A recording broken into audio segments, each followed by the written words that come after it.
Good after evening, Redneck Channel fans and friends and family. So what we've got today is we've got a code on my 2011 Dodge Charger 57 Pursuit. It is a P037, which means a misfire on cylinder 7.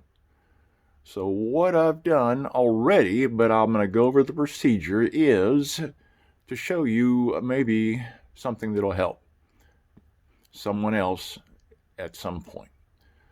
So we know that we got a problem. We either have no spark, no fuel, or we could have a misfire due to bad cam and lifters, being the worst case scenario. So I did a little corrective action after the diagnoses last night, and I'll go over that shortly. So the first thing we did was plugged in the scan tool to the OBD2 port under the dash. This is a older Harbor Freight, a few years old, well worth the money to spend on it, $69 or $89. I'm sure they've got better and more advanced ones, but if you don't want to spend this to pull a code on your vehicle, all you need to do is go to an auto parts and get the code. And here's what we got going. So on this 2011 Dodge Charger, it's a V8, and the cylinders count from right to left if you're standing out front. So number one is number one, right drivers forward, and then we go 2, 3, 4, 5, 6, 7 is the last one on this side, and 8 is over here, so 7. So we came over here, and the first thing we did last night, which may have been a little backwards, we unplugged this, is the coil pack. The coil pack has 2 spark plug piece, two actual rubber grommets going like about 4 inches long. We plug all the way down into the spark plug. You got number 10 here, number 10 here on the back side to remove. Just slides right out.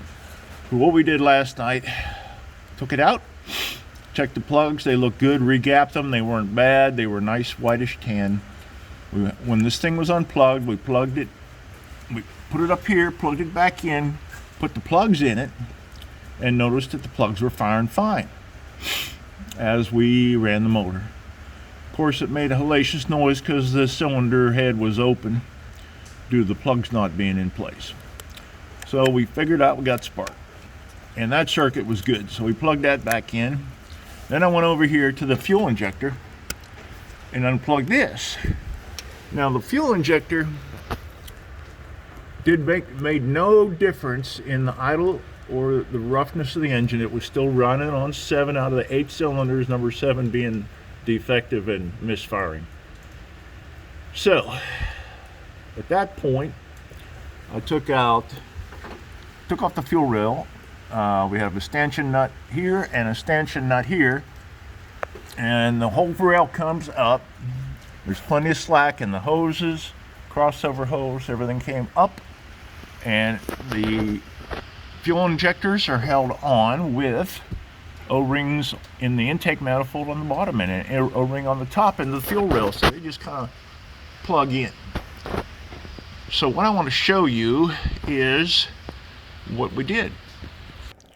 So once we unplugged the fuel injector harness and noticed no change was made in the motor, it was still running bad, I went to the auto parts. They matched my O'Reilly, it matched the price that I had made or had in from Summit Racing. So we got a good deal, $50 out the door. Here's the new injector. Now there's supposed to be an O-ring here that I lost, a big fat boy and another smaller fat boy down here. When I pulled that rail up, the 3 forward injectors were wet on the tip, on the outer. You can see like it's like a grease on it almost. So 1, 3, and 5 were wet. Number 7 was dry. I'm like, it's got to be the injector. So I went down, got the injector, put some silicone grease on both O-ring top and the one that's missing on the bottom and top rather, and we got it going. Plugged it all back in, bolted her down, fired it up, smoothed out, cleared the code, unplugged the harness on number 7 again, and by unplugging number 7 right here, we noticed that the motor did change and became rough again and was back to misfiring 7 just by listening to the problem. So we knew that was the case. So we plugged her back in. It's very simple to plug in. Just press and lock the red tab and she's good to go, and we got her knocked out. Now that might not be the right way to do it, but that's the way we did it last night. Now if you would, please like and subscribe. And comments are always welcome. And thank you for watching the Redneck Channel. We've got many more things to show you. It's a little cold here in North Texas, so we'll get to them as soon as we can with the holiday. And have a good New Year's. Thank you. Good night.